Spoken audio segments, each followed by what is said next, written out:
Hello दोस्तों, famous study point में आप सबों का फिर से एक बार स्वागत है। हम लोगों ने कल न्यूटन के फर्स्ट लॉ और सेकंड लॉ को देखा था। उसी प्रकार आज हम लोग न्यूटन के थर्ड लॉ को भी देखेंगे। कल जो थर्ड लॉ था नहीं करा पाए थे, वीडियो लंबा होने के चलते। आज थर्ड लॉ और उसके क्वेश्चन जो भी है उसको हम लोग कराने की कोशिश करते हैं। और ये क्वेश्चन किसी अपने हाथ से राइट नहीं किया गया है, किसी न किसी यानी कि रेलवे के एग्जाम में पूछा गया क्वेश्चन है, जो आप लोगों को सीधे उसका दिखा देंगे। स्क्रीनशॉट है जो कि किस एग्जाम से है। चलिए हम लोग शुरू करते हैं। हाँ, एक और बात, जो हमारा यूट्यूब चैनल है फेमस स्टडी पॉइंट, आप लोग इसको जाइएगा, वहाँ पे लाइक कीजिएगा, सब्सक्राइब कीजिएगा।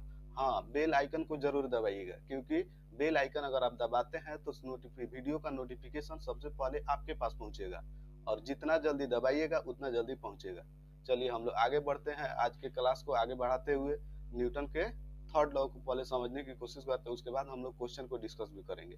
चलिए, न्यूटन के गति के थर्ड लॉ क्या कहता है। न्यूटन साहब ने पहले एक बार बता दें, न्यूटन के फर्स्ट लॉ में क्या था। यानी कि जो वस्तु विरामावस्था में, वो विरामावस्था में ही रहना चाहेगा, और कोई वस्तु अगर गतिशील अवस्था में है तो गति के कारण गति में ही रहना चाहेगा। जैसे मान लीजिए एक पंखा है, तो पंखा चल रहा है, एकाएक चल रहा है, चल रहा है, घूमते घूमते क्या होगा, पंखा घूमेगा। और उस स्विच को अगर हम लोग बटन को ऑफ करते हैं तो क्या होगा, पंखा उस मूड में रहेगा जब तक कि वह रुक न जाए। धीरे धीरे उसको रुकना पड़ता है। चलिए अब हम लोग थर्ड लॉ के सेकंड लॉ क्या कहता था। सेकंड लॉ में संवेग के परिवर्तन की दर को क्या कहते थे, बल कहते थे। उसी को बल की परिभाषा कहाँ से मिलती है, फर्स्ट लॉ से। बल का जो हम बोलते हैं फॉर्मूला कहाँ से मिलता है, सेकंड लॉ से मिलता है। चलिए हम लोग न्यूटन के थर्ड लॉ को देखते हैं। दो वस्तु पारस्परिक क्रिया में, एक वस्तु यानी कि दो वस्तु, यहाँ पे कहा बोला जा रहा है दो वस्तु। न्यूटन के थर्ड लॉ में किसी भी दो निकाय होना जरूरी है। दो निकाय यानी अलग अलग दो निकायों का होना बहुत जरूरी है। दो वस्तु पारस्परिक क्रिया में, एक वस्तु जितना बल, एक वस्तु जितना बल, मान लीजिए हम अगर इधर से लगा रहे हैं कोई बल, यानी कि दो वस्तु जितना दूसरी वस्तु पर बल लगाती है, तो दूसरी भी वस्तु भी दिशा उसी दिशा में, ठीक उसी दिशा में उतना ही बल लगाएगी। किस वस्तु पर, दूसरी वस्तु। अगर पहली वस्तु दूसरी वस्तु पर जितना बल लगाती है, 5 न्यूटन का बल लगाती है, तो दूसरी वस्तु भी पहले वस्तु पे 5 न्यूटन का ही बल लगाती है। मान लीजिए ये दीवार है, दीवार है, अगर हम इस पे गेंद मारते हैं, यहाँ पे गेंद मारते हैं, तो ये गेंद जितना वेग से यहाँ पे इधर से आया और 5 न्यूटन के लगभग बल लगा दिया, तो क्या होगा, मान लीजिए 5 न्यूटन का यहाँ पे बल लगा रहा है, तो ये दीवार है जो, ये भी क्या करेगा, आपको उतना ही वेग से, यानी कि उतना ही बल, यानी कि 5 न्यूटन बल को ये क्या करेगा, इधर से लगा देगा आपको। तब जाके ये बॉल क्या होता है, रिटर्न आता है। हम लोग अक्सर मारकर इसे खेलते हैं, तो उस पर अगर किसी दीवार पे मारते हैं तो दीवार जितना स्पीड से इधर मारेगा उतना ही स्पीड से वापस है। क्यों आता है, क्योंकि हमने जितना बल लगाया इधर से उतना बल रिटर्न हो जाता है।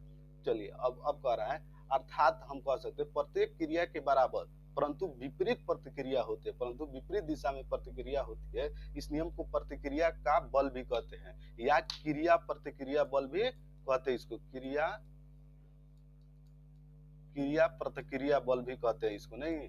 और चलिए, यानी कि जिस वस्तु पर, कोई संसार की कोई भी वस्तु हो, बोल दें हम, अगर ये धरती है, मान लीजिए धरती है, धरती पे 5 न्यूटन के बल से हम अगर आगे की तरफ बढ़ते हैं, तो धरती भी मेरे तरफ 5 न्यूटन का बल लगा रही है। ध्यान रखिएगा, धरती भी मेरे तरफ 5 न्यूटन का बल लगा रही है, तब हम चल पा रहे हैं। अगर हम लोग 10 न्यूटन का बल धरती की तरफ लगाते हैं, अगर धरती हमको 4 न्यूटन का बल उधर से रिटर्न करती है, तो हम लोग चल नहीं पाएंगे। अब चलिए उदाहरण से समझते हैं। उदाहरण है, हमारे द्वारा ठोस भूमि पर चलना, यानी कि कहने का मतलब वही है, जब हम लोग ठोस भूमि पर चलते हैं। मान लीजिए ये ठोस भूमि है, यहाँ पे छोटा सा आकृति है, इसको समझने की कोशिश हम बता रहे हैं। अब देखिए ये धरती है, मान लीजिए ये धरती है, ये धरती है, ठीक है, और ये रोड है, मान लीजिए आपका रोड है।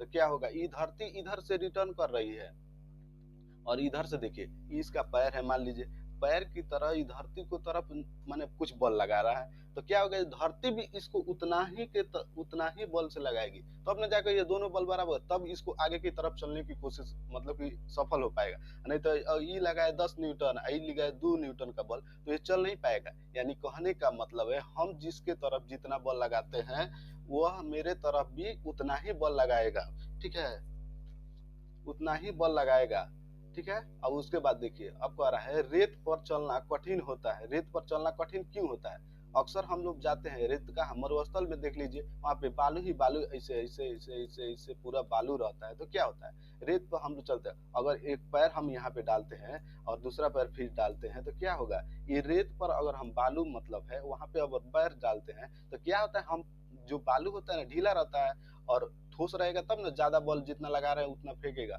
लेकिन हम लोग पैर से जब लगाते हैं यहाँ पे बल जो भी लगाते हैं, तो क्या होता है, बालू उस बल को नहीं विस्थापित कर पाता है, यानी कि बालू भी उसको उतना रिटर्न नहीं, आउटपुट नहीं, जितना हम इनपुट देते हैं और बालू भी उतना आउटपुट नहीं दे पाता है जिसके सहारे हम नहीं चल पाते हैं। चलना करे 10 एक चलिएगा, उसके बाद थक जाइएगा। क्यों? क्योंकि हमने जितना बल बालू पे लगाए हैं, बालू उतना बल नहीं लगा पा रहा है।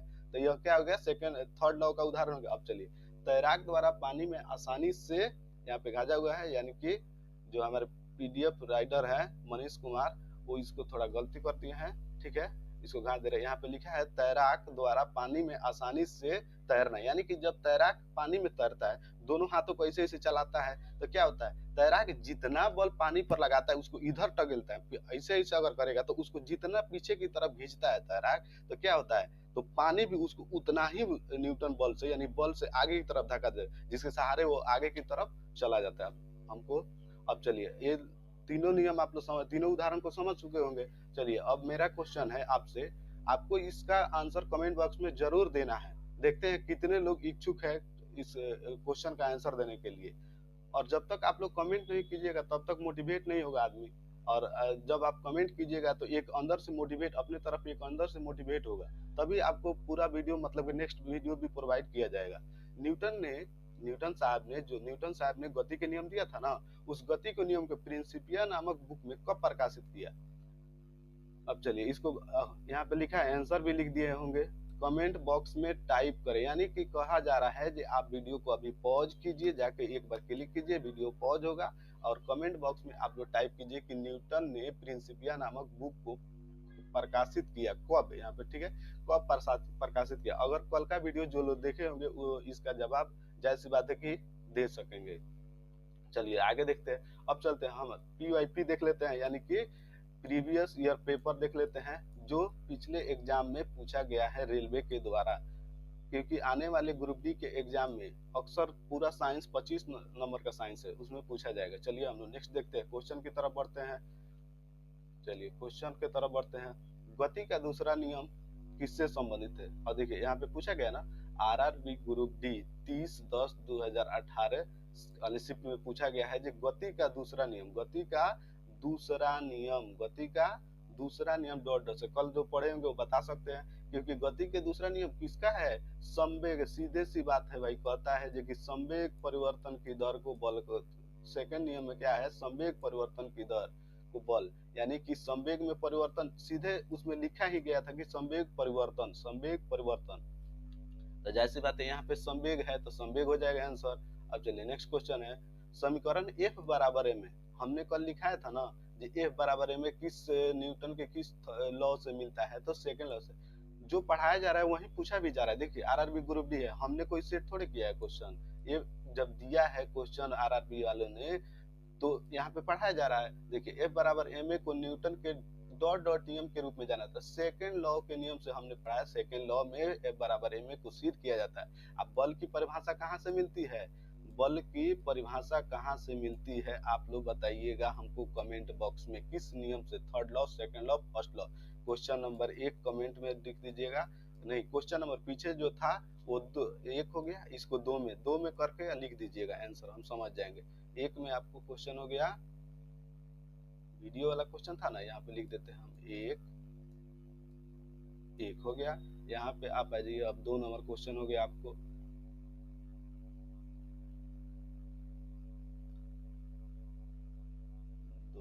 किधर गया, चलिए बल बल न्यूटन के किस नियम से परिभाषा प्राप्त होता है, समीकरण नहीं परिभाषा। 2 नंबर क्वेश्चन हो गया। जो क्वेश्चन बीच में बोल रहे हैं उसको टाइप कर दीजिएगा।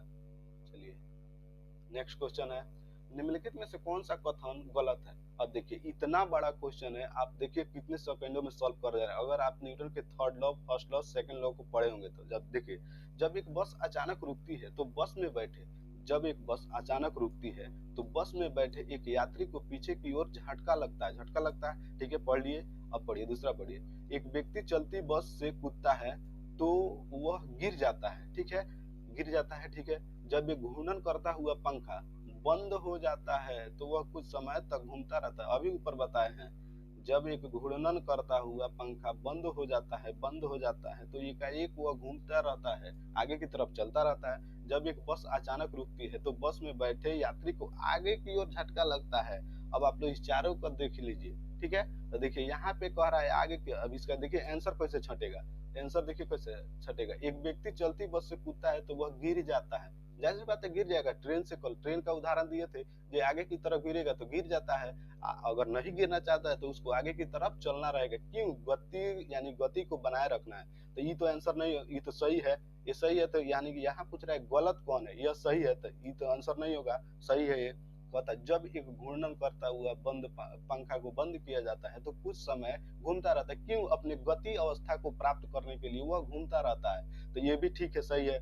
जब बस अचानक रुकती है तो बस में बैठे एक यात्री को आगे की ओर झटका लगते हैं। अब ध्यान दीजिए, यहाँ पे कह रहा है पीछे की ओर झटका लगती है। तो आप बताइए, मन में सोचिए कि आगे की ओर झटका लगता है कि पीछे की ओर झटका लगता है?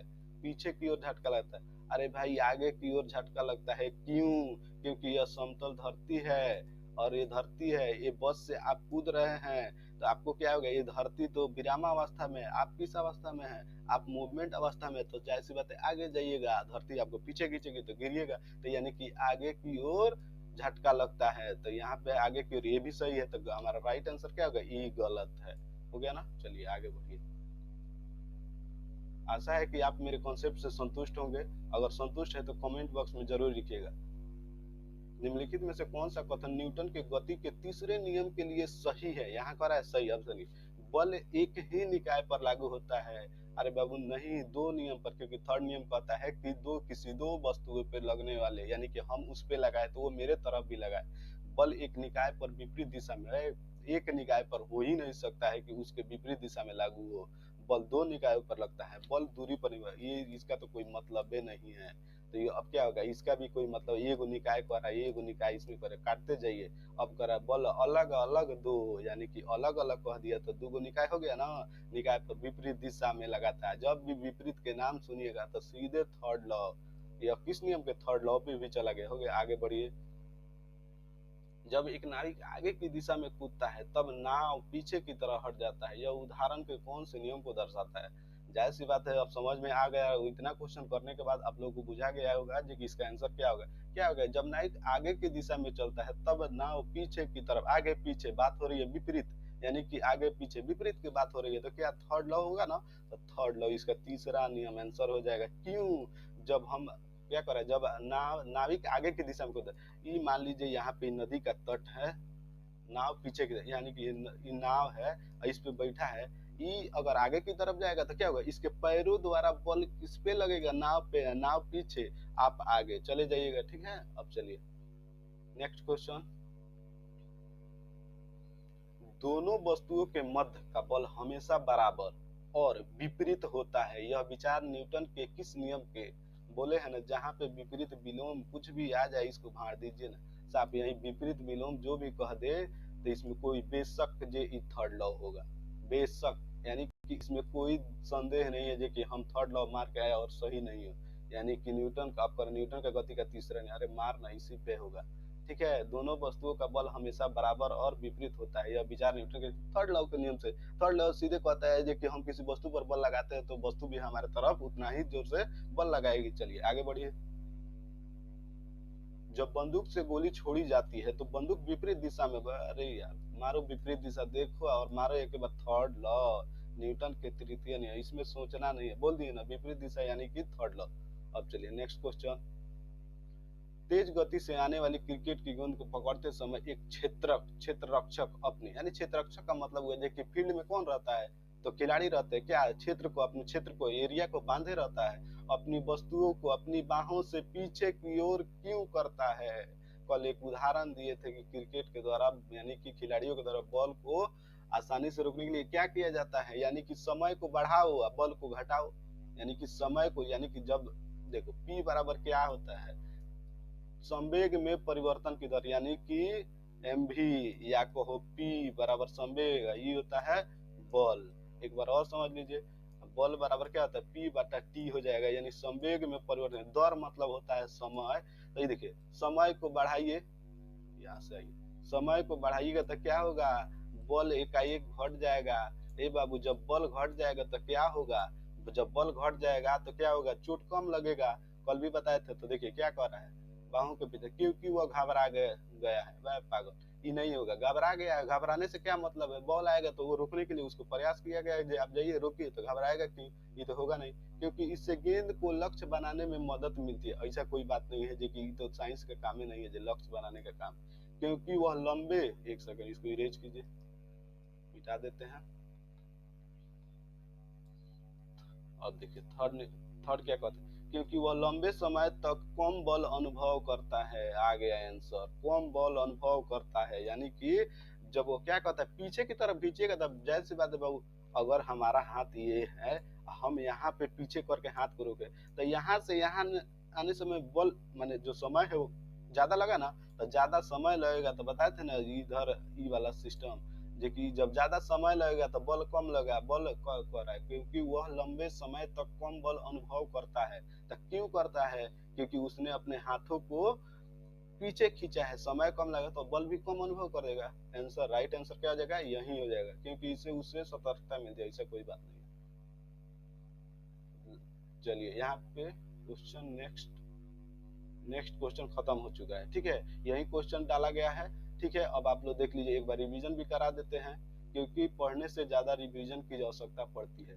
आप लोगों ने जाहिर सी बात है समझ, अब आप जाके कहीं भी PYP पेपर उठाइए या कोई भी पेपर उठाइए और उसमें देखिए कि क्वेश्चन बन रहा है, नहीं बन रहा है तो बताइएगा हमको कमेंट करके कि नहीं बन रहा है। अगर क्वेश्चन आपको डाउट लग रहा है तो आप टेलीग्राम पे भी पूछ सकते हैं मुझसे।